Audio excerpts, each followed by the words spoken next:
Toutes les personnes de plus de 50 ans, elles ne se ressemblent pas. Il y a autant de différences entre une personne, peut-être même plus d'ailleurs, entre une personne de 50 et 80 ans, 30 ans les séparent, qu'entre une personne de 50 et une personne de 20 ans. Donc il faut vraiment se demander à qui je m'adresse. Est-ce que je m'adresse à quelqu'un qui a 60 ans, qui vient de partir en retraite par exemple? Au moment où il repart en retraite, il va vouloir réorganiser toute sa vie. Donc est-ce que le produit que vous vendez, il est dans l'univers du loisir, dans l'univers de l'équipement de la maison?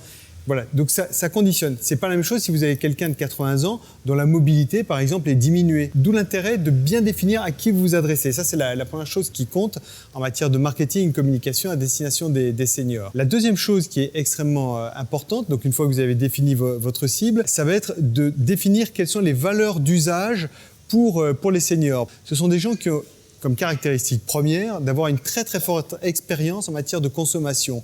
Ils ont eu tout un certain nombre d'expériences, heureuses ou malheureuses, et donc par rapport à ça, ils veulent bien comprendre qu'est-ce que vous leur proposez. D'où la nécessité d'une grande clarté dans la définition de votre offre.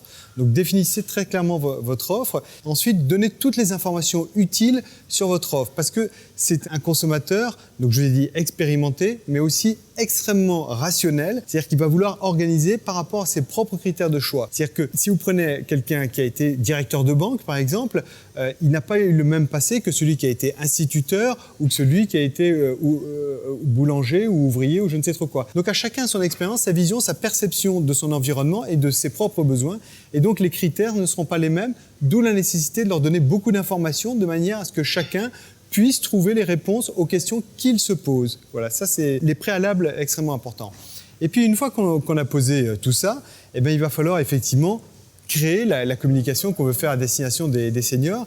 Et alors la règle qu'il faut bien avoir à l'esprit, on s'adresse à des personnes d'un certain âge, bien entendu, mais ces personnes, elles ne se voient jamais d'un certain âge. Elles allument la télévision, par exemple. À la télévision, qu'est-ce qu'elles voient? Des jeunes. Elles se promènent dans la rue, qu'est-ce qu'elles voient? Des jeunes. Donc, comme on n'a pas des vieux à leur vendre, mais plutôt un produit ou un service, c'est pas la peine de leur montrer des gens qui soient âgés, des gens qui soient vieux. Montrez-leur votre produit, les fonctionnalités d'usage, et puis un environnement qui soit celui qu'ils connaissent, donc plutôt de tous les âges, et certainement pas catégorisé sur un seul âge. Et quand vous montrerez les fonctionnalités d'usage, eux vont comprendre l'intérêt que ça leur apporte, toute la facilité de vie. Si je prends un téléphone, par exemple, pour des personnes âgées, qu'est-ce qu'elles veulent? Elles, les 3/4 du temps, elles disent « J'aimerais bien avoir un téléphone, mais moi, il faudrait qu'il soit simple d'utilisation. Je veux pas toutes ces choses qui me servent à rien. » Eh bien, vous allez leur dire qu'elles vont avoir un téléphone simple d'usage et qui permet de téléphoner et puis éventuellement d'envoyer un petit SMS et puis peut-être de faire un appel vidéo avec les enfants qui sont en métropole.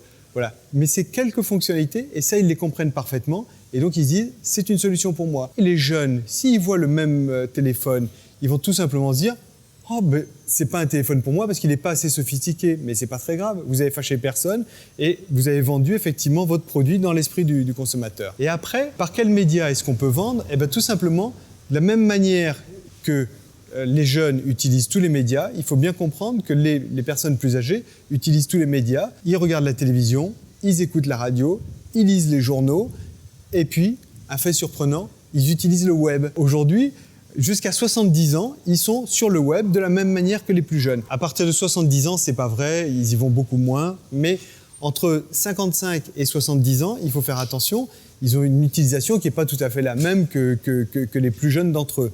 Voilà, donc il faut tenir compte un tout petit peu de cela. Et alors, quand on veut communiquer aussi à destination des seniors, je vous l'ai dit, il faut faire moderne, mais il faut tenir compte de quelques petites choses qui sont liées au vieillissement et dont personne ne vous parlera spontanément. La vue, elle change et elle a tendance un tout petit peu à s'appauvrir, donc il faut jouer sur les contrastes. Donc c'est très important de bien écrire, par exemple, en noir sur un fond blanc, parce que le contraste est parfaitement lisible.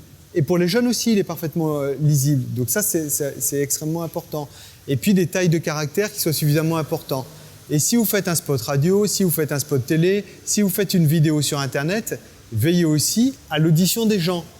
Quand on avance en âge, on entend un petit peu moins bien. Mais ça, je ne vais pas vous le dire, moi, si j'entends moins bien.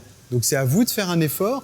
Et donc faites en sorte que ce soit plutôt quelqu'un de posé qui parle, qui articule correctement, que les sons soient suffisamment nets. Et puis, je vous donne un petit conseil, hein, j'aime beaucoup les femmes, mais si vous adressez à des personnes d'un certain âge, n'utilisez pas une femme pour la voix, hein, je dis tout simplement. Non pas que les femmes ne soient pas plaisantes, mais tout simplement, quand l'oreille est fatiguée, elle entend moins bien les sons aigus et elle entend mieux ce qu'on appelle les basses. Et nous, les hommes, on a plutôt des voix graves, des voix basses, et les femmes ont plutôt des voix aiguës. Et c'est pour ça qu'on entend moins bien les voix des femmes et les voix des enfants. Donc si vous voulez faire passer votre message, privilégiez. Nous, quand on utilise une voix, ce qu'on appelle une voix off sur une vidéo ou un film télé, on utilise plutôt un homme parce qu'on est sûr d'être compris par tout le monde.